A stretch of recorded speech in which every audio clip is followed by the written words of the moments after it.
Let's have a look at Swan Neck Wings today and why teams use them in motorsport. Let's start with a flat plate. Air is flowing on either side. It's no problem for the air to follow the plate's surface.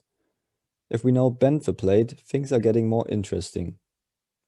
The air particles are now experiencing a centrifugal force because they are changing direction. Particles on the upper side are pressed against the surface and particles on the lower side are pulled away. The result is a force pointing downwards and backwards, downforce and increased drag. Or in simple words, if the air goes up, the plate goes down. But another effect here has to do with the Bernoulli equation. It basically says that the total pressure is static pressure plus dynamic pressure.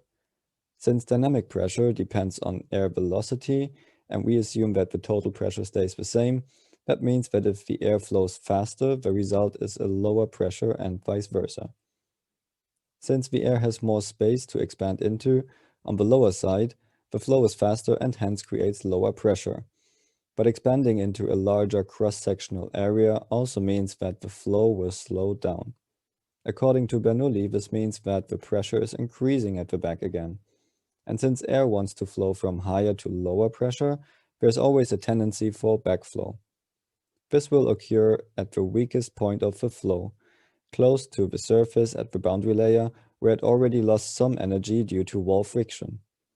If the curvature is too extreme, if the flow velocity is too high, or if there are any disruptions, the air tends to separate and forms a separation bubble.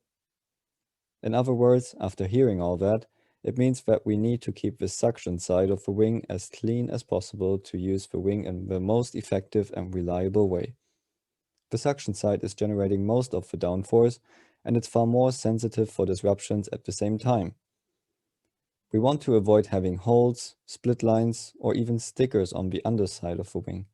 In top categories in motorsport, even stickers are painted again with a thin layer to avoid flow disruptions. The pressure side, on the other hand, is quite robust because it works the other way around. Particles are pressed against the surface and separations are unlikely to happen. So any fixings, holes, split lines, or even blisters to accommodate sensors, etc. can be on the pressure side without compromising the wing's performance too much. What happens if you mount a wing from below can be seen in this picture that I took at the German Endurance Championship at the Nürburgring after a rainy session. This is the underside of the rear wing, which is mounted from below. You can clearly see the V-shaped separation that is formed around the mounting points. This V-shaped area is unused wing surface, and you lose this surface to generate downforce. Hence, your wing loses efficiency. Of course, you can have a wing shape fairing around the mounting points to avoid such separations, but you will still get additional boundary layer at this fairing that will join the wing's boundary layer and create a dead area. So the best thing to do this is again keep the underside clear of any disruptions. All of this is only looking at straight line performance. Another effect is cross-flow while turning the car. Mountings from below create an additional obstruction that creates an even larger separation area underneath the wing. So if you want to mount the wing from above, but still fix the wing assembly below the rear wing, the result is the swan neck shaped mounting. The disadvantage of this is that this curved shape needs to be able to cope with the downforce and hence needs to be designed tougher and hence heavier than a mounting from below. Another problem can be lateral movement because the mounting is much higher now.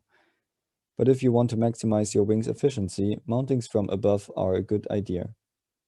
So I hope you like this little explanation and let me know your experiences with rear wings in the comments below.